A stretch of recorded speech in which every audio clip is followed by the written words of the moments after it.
To me, it's an interview that is done between two people that know one another very well. It's a very comfortable interview and nothing is really challenged. If the interview's set up, I think obviously one would accept there's only a few people in the world that could get that interview. For me, trying to understand the situation, I listened to an interview where very little was challenged. It was accepted at face value, nothing was pushed back on, and it was evaluated from the perspective of an admiring set of eyes sitting across the desk from him. What would you say to that, Piers? Well, I wasn't aware that Simon Jordan... I mean, look, apart from anything else, I was very shocked to discover yesterday that Simon had actually tweeted that he agreed with me about something. So I agree with you about a lot of things, Piers, but that's also got to do with what I just said. We're heading into new territory. No, I'm always happy to take interviewing technique advice from Simon. I wasn't giving you interviewing technique advice. I was just giving you an example of what I felt the interview was. That's what I was asked. One of the world's... No, if you let me respond, I'm always happy to take interview lectures from people, particularly those who've never interviewed people. Not a lecture, Piers, it's an observation. If I could just finish my sentence, I did challenge him, which is why I got him to admit he shouldn't have done what he did at Tottenham. I got him to make other admissions too. I'm not quite sure what you mean by challenging, because he was setting the record straight over stuff that had been misleading. Well, I can give you an example if you want. I can give you examples of what I mean by challenging, because I'm not giving you a lecture. I was asked for an opinion upon how you conducted an interview. Give Piers an example, just one example. And an example would be if the argument about executives that didn't want him from the year before, didn't want him now, who would these executives be? Because he's, by admission, he's never spoken to the Glazers. Are we talking about Ed Woodward? Are we talking about... Told you. Well, no, you didn't. You told me that it's an easy supposition to make. So let me finish, because I hadn't finished. I'll let you finish. The scenario for me, sitting there looking back and looking at the interview that you did and watching it as a former football club owner, thinking, how would this situation manifest itself? Elite player has a problem with the football club, alludes to the fact that this problem starts from people not wanting him a year ago, when the whole world knew that a red carpet was rolled out for him. Who were these executives? Given the fact that Ed Woodward's no longer in the business, so was it him? Was it Richard Arnold, who allegedly has made phone calls to Ronaldo suggesting that whatever time he needs, he can have? Who were these executives? He'd never met the Glazers. He talked about the Glazers' motivation. How does he know the Glazers' motivation if he's never spoken to them? Well, I would say to that if there are senior executives running Manchester United who wish to deny on the record anything Ronaldo has said, let them come forward. But I don't care what you would say, Piers. I wanted to hear what he would say. Well, he said it was senior he didn't name executives of anybody. the company. In the same way, in the same way that you asked for Meghan Markle to name the racists in the royal family, why wouldn't you ask Ronaldo to name explicitly and specifically who he was referring to? I think if you go back and watch the interview, I did. You will see that he names titles of people. But there's no president, Piers. There's no president in the football club. There isn't a role in the football club for a president. Should we presume, Piers, he's talking about the people who run. Yeah. Should we presume, Piers, he's talking about the chief executive, Richard Arnold? I would think so, yeah. Well, he described them separately. He described directors and the president. So a president is one thing, Piers, which isn't a role inside a football club, and I'd assume you would know that. And the other part of it is directors. So if we're going to deal in detail, let's deal in detail. Let's look at the pushback. Let's push back on the idea that someone was going to spend £350 million or euros on signing him on a contract, and where Manchester United might be in the equation, where Man United offered an opportunity to sell him. By the way, you're talking complete nonsense about the Saudi deal as well, because I know exactly who made that deal, and I know that figure is true. So I heard you earlier saying you don't believe it. Well, you're wrong. So, we can all split hairs about it. So you've seen a contract from the Saudis, have you? I've actually spoken to the Saudi person who made the offer myself. But you've seen the contract, have you? Unless the person's lying to me. The answer would be no then, right? So you haven't seen the contract. Why would they lie? Piers, I don't know, mate. Why would people misrepresent things? You do that regularly. So you had a wonderful opportunity, and only a few people in the world. And by the way, I agree with a lot of things you say, and the reason why I tweeted something about the interview you did with Emily Matlis is because I agree with a lot of things you say. I don't make puerile comments like you do about the observations about being a failed football club owner or other points you felt you needed to make on Twitter about me. But the point is that the Ten Hag scenario, where you had an opportunity, because as a former owner, I look at it and say, why in God's name would a manager that's come into a football club that publicly announced from the get-go that Ronaldo was part of his plans, why would he suddenly want to take this player down? And you never asked him once that question. You never asked him his perception of why Ten Hag would go after him that way. If I could get... Okay, can I just say, I do think you're talking complete nonsense. This interview, over 90 minutes, has made more headlines than any interview. Yeah, but why am I talking nonsense, Piers? What's nonsense about not understanding the dynamic? If I could just finish. It has made more headlines around the world than any sporting interview I can ever remember. Right. The reason it's made headline, if I could just finish. Well, go on, the then. reason it's made, if I could finish. The reason it's made so many headlines is because it was revelatory. The reason it was revelatory was because Ronaldo was the one who was correcting the record. Ronaldo was doing what I suspect some of the royal family would love to have done on the record after the Meghan and Harry wine-a-thon, where they accused the royal family of being callous racists, but they weren't allowed to. Ronaldo's not in that position. But you slaughtered Oprah Winfrey for adopting the same style that you did. But you're getting the chicken and the egg the wrong way round. Ronaldo is responding to all the stuff that's been in the papers and on broadcast. He is reacting to it. He's not the one precipitating this. He is the one correcting all the smears and lies about him in the last few months, of which there have been many. So my job was to facilitate him setting the record straight as he saw it. Now, if anyone at Manchester United wants to come back on the record from Richard Arnold down and deny specific allegations that Ronaldo's made against the club and the senior executives... And that's fine, Piers, and that would be great for you. But my observation about you is that you were incredibly critical about the style of interviewing that was deployed by Oprah Winfrey in the advertorial. Hang on, I haven't finished, Piers. In the advertorial that was put forward by them, you did precisely the same thing. You sat there with goldfish eyeballs, looking across the table at someone you deeply admire, and you had no constructive objectivity. I'm not being funny, but you yourself are now sounding very puerile and childish, because there's no comparison between the two things. Well, there is, Piers, and there is. There is. This thing about not being proactive is the most ridiculous thing I've ever heard. How do you mean? Every time, as soon as the game starts, you are reactive. Simple as that. You can't be the French proactive. were they? The French were they? It cuts both ways, doesn't it? Well, they made one substitute in the 80th minute. But fine, that's not been. I tell you what, Simon. How many times? You just said how the game starts. Yeah, once it starts. England started in a certain way. And they weren't great. And the French imposed themselves upon England. And England changed at half time. And England changed and got themselves into the game. Well, that's a reaction. And we can keep on. Well, it's a change of mentality, isn't it? And I think that came from the pitch rather than from the manager. Well, how do you know that? Well, I would surmise. How do you know it wasn't? Because they're a very, very young side. That would have come from the coaches. Right. So when England allowed French to impose themselves to a point where they scored, they didn't allow. The French are a very good side. They've got some outstanding players in there. You just said that the English outplayed them.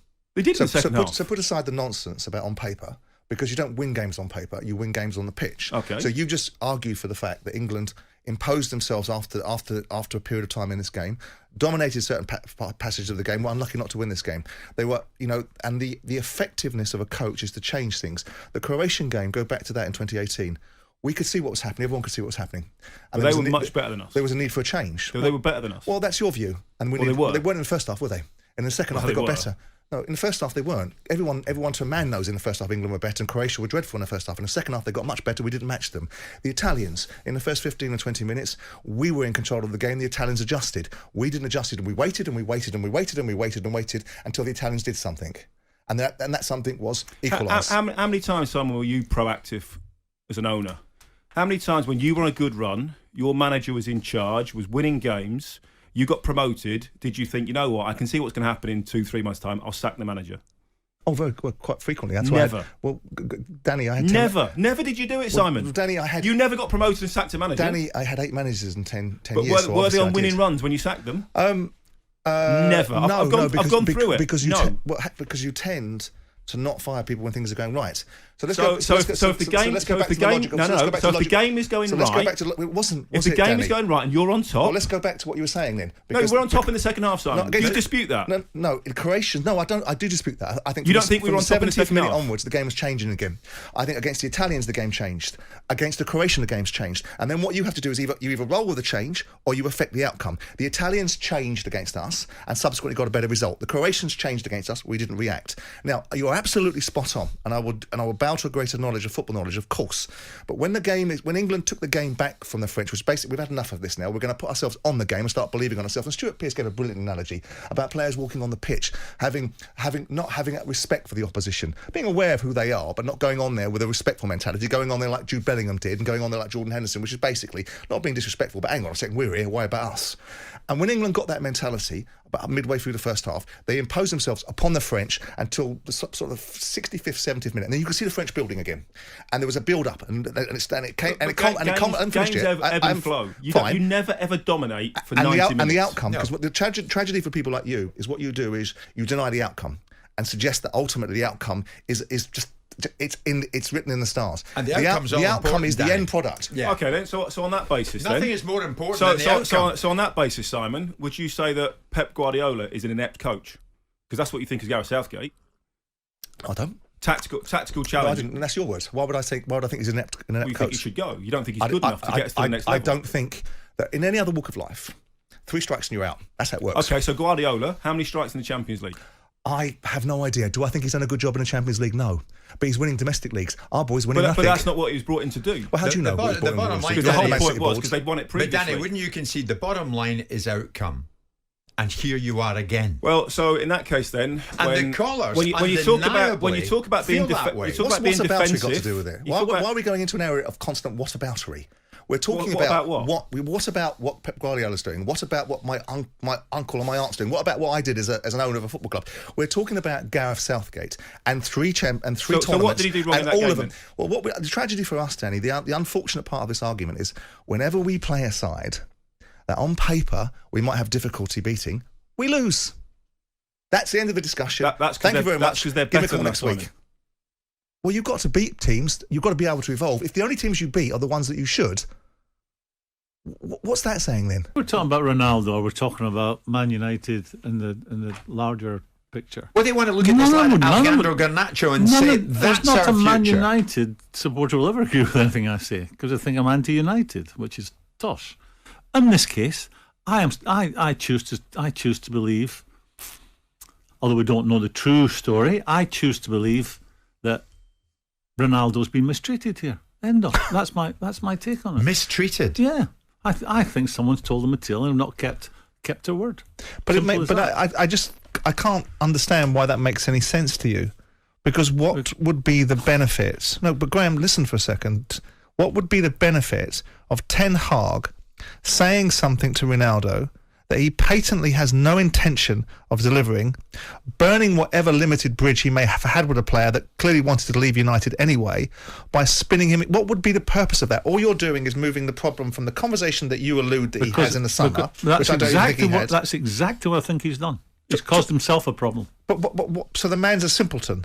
He looks at the world's greatest player, knows he has massive influence, knows there's a problem there, and compounds the problem by telling him things he doesn't intend to do, so that the problem gets even worse. So now you have a situation that's twice the problem that it could have been in the summer. What would be the logic? But sometimes not, as you know, as you've been part of, logic doesn't always apply in the world of professional football. But common sense surely does. But sometimes there's not a lot of that around either. I believe it's simple. We can talk about this all day. I'm choosing, because of my experience in football, both as a player and manager, and the experiences I've had in both those jobs, is that they had an agreement and the manager's not kept that agreement. And that is why it's non-stop talk about Ronaldo. That has pushed him to this point. And I have to believe that he will leave now. I think his bridges are well and truly burnt now. This is a simple case where someone has promised the player, a big player, the biggest player, something and not come through with it. And that's the reaction you're getting from the player. Simple as that. But again, I go back to the point. I mean, and Ten Hag is not fit to manage Manchester United by that logic, because the problem he's going to have with the amount of circumstances that Ronaldo will create. All the headlines for the last 3 months have been about bloody Ronaldo, right? And not Manchester United. They've made the mistake. But it's not a mistake. It's absolutely. Man United supporters want us to be talking about their digging out a result yesterday at Fulham. They want to be talking about how things have improved at the football club. Ten Hag all we're talking about is Ronaldo. But that's the media, Graeme, and that's how it works, right? They have shot themselves in the foot with this. But Graeme, that's the media, and that's how it works, right? So let's follow your logic through, insofar there is any in this conversation. You've got Ten Hag comes out in a press conference, and the first person and talks about wanting Ronaldo. So he wants him, and the backdrop is that Ronaldo wants to leave, and perhaps there's a discussion. If Ten Hag walks through the door and says to the Man United board, I don't think we should get rid of him, it's a different discussion. He wants to keep him, makes it public, has a conversation with him, tells him a pack of lies so that he can burn the relationship with him 3 months down the road, and then creates an absolute Simon, you're forever going down the road nuclear bomb moment. You know, dramatic sense. It tells him a pack of lies. If it's one lie, one small lie, that might be enough to push Ronaldo over the edge. It's not a pack of lies. Don't exaggerate. A pack of lies. So he sat in a room with them, and they have come out of that room with an agreement in place. So that agreement would have been based around how much game time Ronaldo was getting. But Graeme, nobody's bigger than the club. Oh, listen, so is Ronaldo bigger than the club here? Pinky and Perky. I'm more than happy to talk about the next 2.5 hours about Ronaldo. But that's fine. Ronaldo has been told the tale. Doing that. Ronaldo has been told the tale. I just don't understand how you can Ronaldo has been told it. See what? I'm looking at the messages. No. I'm not interested. With all due respect, I'm not interested in what people are phoning in and saying about this Ronaldo situation. They're the lifeblood of it. James Harrison, United fan. Ronaldo's the past, Ten Hag's the future. Simple. No player's bigger than the club. I'll come back to it in 5 years' time. No one will remember Ten Hag. In 55 years' time, we'll all remember Ronaldo for the good he's done, now he's seriously blemished it. So we've now moved into the territory, right, where it isn't a particularly significant thing that Ten Hag said to him. It's just not entirely keeping with every single dot and I and T. So now you're going to suggest that Ronaldo's got a justification for this behaviour. What it isn't is what you suggested, a pack of lies. But Graeme, people say narrow it down. You can narrow this down quite simply to, I want to play more than you want me to play. There's been some sort of discussion, some sort of agreement around that. They've walked out the room. Ronaldo's happy to stay. He's gone past that. The manager's happy to keep him. Look at the manager's actions. He's gone past with his substitutions. He's gone. Okay, Graeme, but he's gone past that. Graeme. Look at the manager. Ronaldo's alleged, Graeme. Because executives from the get-go didn't want him in the door. Hang on. You had 8 managers in 10 years. Yep. And you had 5 jobs in 5 years. We can keep going around this circle, right? Well, I managed for 20 years and I had 8 jobs, which I'm not sure where you're getting your arithmetic. From your profile. Well, again, you have too much reliance on what you read in Wikipedia. Okay, you've said that. And we should do a show when we take our phones away and see how interesting our show is. Okay, away you go then. So what? Start with it then. This isn't a pack of lies. This is about Ronaldo having game time. About Ronaldo being on the pitch. He still thinks he's got something to offer. The manager obviously thinks he has something to offer because he persuaded him to stay. I come back to it. They've left the room with an agreement in place, and obviously now the manager has not kept his word. But that doesn't justify an unauthorised interview with Piers Morgan, which he apparently initiated. Unauthorised? Of course it is. Do you think United allowed him to do it? Well, why can't he do it on his own? Will it be in his contract? He's under contract, probably not to anybody. He's what? He can't speak to anybody. He cannot bring the club into disrepute. You know that. You've had players under contract. That's a different thing, but it's not an unauthorised. Of course, it's an unauthorised interview. I would disagree with it. I think. Well, how can you disagree with it? You're just being argumentative now. How can you disagree with something? You're a contract. Graeme, you know contracts the same as I do. I mean, do you regret, Mr. Keown, saying this week that you wouldn't take any Spurs players in your Arsenal side? That was me standing up for an Arsenal team, going into full cry in a battle in White Hart Lane. Let's get it on, and I'm backing my players. I don't want players to see. So you were standing up for Arsenal. Of course, I was standing up. But you didn't really mean it. I think everybody knows the quality of Son and KANE and Kulusevski, who's now come in. He's come from Juventus. So would you have those in your Arsenal side then? I think I'd like. No, I don't think of all 3. I wouldn't have all 3 of them. But would you have any of them? I'd have 2 of them. Yes. So why would you write an article saying you'd have none of them? Because I'm going into an article. But that's not an article. That's an advertorial. What you're doing is you're doing bias. We've got people that listen to. I'm standing up for my. This is the biggest game of in living memory between these 2 teams. I would have thought your job was to write an educated article. Sometimes we can be mischievous, which Simon's not. Jim's not the only one who can be mischievous and a little bit sensational. Don't turn it back at me. What you said in the Daily Mail, then you didn't really mean. No, I did mean it. I'm going into battle, and I'll support the players that are in the Arsenal team. You've changed your tune post-match. But we all know that the quality. You would have a Spurs player in your Arsenal side. In fact, you'd have 2 of them. I don't like being asked to swap players. A consummate 11 doesn't. I don't like them. I don't particularly like. It was a question that was presented to me. So hang on a second. I don't write the questions. So I just give the answers. Pre-match, your line is you wouldn't have any Spurs players in your Arsenal side. Post-match, you actually would. No, Jim, I'm just saying the context of which I was asked the question was to be a cheerleader. We're 24 hours before the game. Okay, look, let's go to battle with what we've got. And Nketiah's been magnificent at revelations. He's coming to the team. We've got Saka on one side, Martinelli. They're the future. I'm not going to suddenly swap them out and they read that and think, oh, well, look, you know. But they're not listening to you. They're not. With the greatest respect in the world, you're not their coach. You're not their manager. Well, then it doesn't matter, then, does it? Then why wouldn't you have the courage of your convictions? Because I believe in what Arsenal are trying to do and trying to achieve. No, but you didn't believe. I'm an Arsenal man against a Tottenham man. But you didn't believe what you said. You didn't believe. I always believe what I say. Then you're deluded. I believe it was right. I believe it was right to say what I said at the moment, 24 hours before the game was about to be played. Was the context of the article, just so we have this moment to share, was the context of the article for Martin Keown to be a cheerleader? Have you tried to ridicule? Am I on here so you can ridicule me? No, I mean you're here to. Is that what you're trying to do? No. You do that regularly enough I'm yourself. explaining. You don't need my help with that. I'm explaining what my role is within the newspaper. And we're trying to I got asked a question I didn't really want to answer. I didn't want to dot. I didn't really want to dot the Arsenal team with all these changes for Tottenham going in just 24 hours. So I said, no, I fully believe in the Arsenal team. Let's go and do it. Now, when we looked at in the calm of day, of course they're better players. But I'm still going to support my team before we go into the game. If you write an article in a newspaper, right, first of all, being critiqued is not the same as being ridiculed, right? Because you're not beyond critique. You wrote an article as an influential character who people listen to and want to take some stock from. So if I'm reading an article written by Martin Keown, I'm going to pay it due respect. If I read an article that clearly isn't objective, clearly isn't pragmatic, and is a cheerleading article, I'm going to lose respect for the content. But I knew what I was doing. I knew. Yeah, but no. Then you're a cheerleader. No, but you're now trying to undermine me. Look. I knew the gravity of what I was saying, and I wanted to say it because I wanted to be 100% behind my own team. There you are, okay? That's why I said it. But it's not an honest article, is it? It's me wanting Arsenal to win against Spurs. But I understand that. But go back to the point I'm trying to make. And what would most people have said? Oh yeah, of course. Well, I'd have been objective. Son probably should be in that team. If I was writing an article about Crystal Palace, no, you wouldn't. Of course, I bloody would. I've done it, and I can prove I've done it. The bottom line is I would have been objective and honest because people respect objectivity and honesty. They don't respect bias. Did it as an Arsenal man going to battle against Tottenham. Yes, but you were asked a specific question. Yes. I don't want to hear this in the first place. I don't really want to see our players feeling the necessity to bow to British media and Western media culture and values whilst playing in a World Cup which is about football. I understand the dynamics of how this World Cup has been set up. We've got it. We've got the message, right?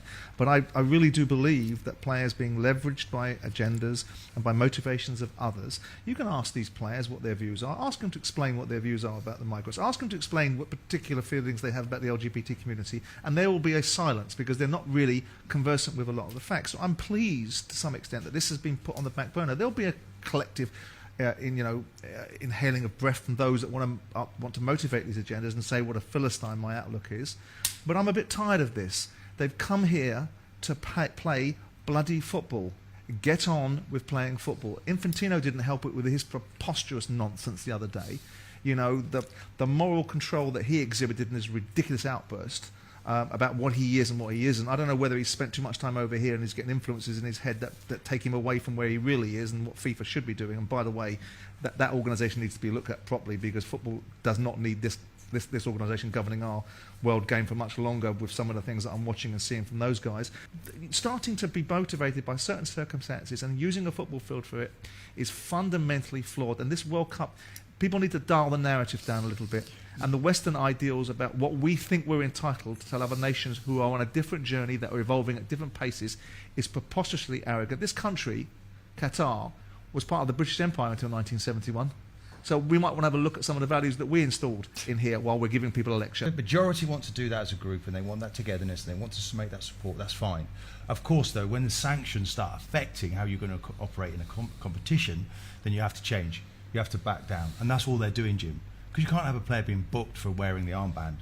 We're going to start losing Harry Kane then and get suspended in games. So they've pushed it, and there's been brinkmanship right to the end, obviously. Yeah. So no self-sacrifice, because when you support the cause, right, you do you really feel they need to? No, are you seeing sacrifice? I think you're here, we're here. I think if you what individual pulled out of this? I think if you want to be invested in something, then you have to involve self-sacrifice. It's easy to virtue signal in. I'll do this, I'll do that. Okay, some self-sacrifice. Oh no, thanks. No, none of that. No, the messaging is all important. What messaging? It's having its effect, isn't it? It's about bringing this country up to speed with other countries. At what pace and by whose standards? By the standards of the West. Are you outside of your mind? Let's have a look at some of the judgment calls that we've made over the last 50 years. Moral high ground, and we're all righteous and virtuous. Yes, okay, I get that. Now we're here, it'd be nice to play some football. Exactly. But I think it's time. Exactly. Now, I don't want to disappear up my own backside about how important an event this is. But when you hear something like this, Spence, as a former fighter that had your challenges, that your health and well-being came to the fore as a result of it, and you see a situation where the fighters are being asked if they want to fight. Well, fighters want to fight, don't they? Yeah, absolutely. Right? So they're the last people you ask, right? And you've got promoters that seemingly aren't interested in the importance of an adverse finding. What we mean is a failed drugs test. And then you see the British Boxing Board of Control seemingly only responding when a newspaper breaks a story.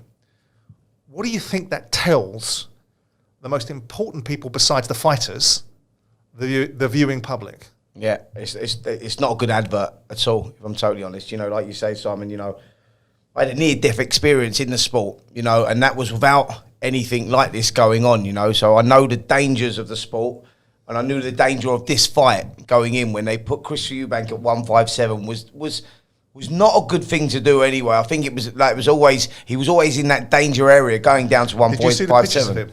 Did you see how shredded he looks? Absolutely, yeah. But like how thin he looks and how so what I'm saying is shredded was absolutely. But it was a weight that he hadn't made since he was 18 years of age. So it was always going to be an element of danger surrounding that, and the boxing board had to keep a close eye on him, which they was doing. But doesn't this make it even more incomprehensible? That knowing all these things, knowing that we've got somebody going up 2 weights and all that goes with that, but more pertinently, we've got someone coming down significant weights, not being able to rehydrate to a level that he may have been previously been able to do, now being put in jeopardy, and everybody seemingly shrugging their shoulders. Absolutely. Can you find any mitigation in any of this? I can't, Simon. That's where I was going with it. I just can't. I'm just going. He was coming in at an alarmingly low weight that so everybody had to really monitor it and keep an eye on it. And then we go on the flip side and we look at Conor Benn and what he's doing, and he's coming up 2 weight divisions. But he fails a positive test for this fertility drug, which increases the testosterone levels, and we know it's a masking agent for other substances, etc., etc., etc. And like now he's in a position where he's not been suspended, but there's an ongoing investigation. But the alarming thing for me, is a technicality. He's not been suspended because VADA is a voluntary organisation. Is this right, Spence? And I want to just check this because there's rumours circulating around about other tests that have yet to come to the fore, and I'm not just talking about the B sample. I'm talking about the WBC care programme.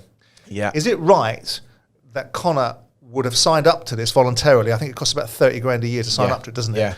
But only signed up to it because he goes inside the top 15 of the WBC, and it's a mandatory requirement to have a voluntary test if you're inside the top 15 of world ratings in the WBC. Am I writing that? 100%. Yeah, that's what happened. Was Conor didn't sign up to the VADA testing last year and was taken out of the top rankings for that reason. So he had to sign up to the WB. He had to sign up to this voluntary testing by VADA, which, by the way, Eddie's always called the golden testing of all the testing, all the anti-doping testing. So it shows a systemic failing in the ultimate equation of running the sport properly. I want to go back a second, just for 30 seconds. Eddie Hearn, I think he's a coward. I think he's got to face the media and be asked proper questions, grown-up questions, not those powder puff, pillow-fisted questions that Kugan Cassius put to him that were all staged and ultimately not answered. Proper grown-up questions from people that are capable of asking him those questions and then interrogating the answers. What do you think the landscapes look like for Eddie? This looks dreadful, the situation surrounding the fight that's just been stopped between Conor Benn and Chris Eubank. It looks disappointing for Fury and Joshua. Do you think Eddie Hearn's got some serious, significant explaining to do in both instances? 100%. It's not, we need some answers. Let's see if Eddie's got the courage of his convictions to come and answer questions from people that can actually hold a question.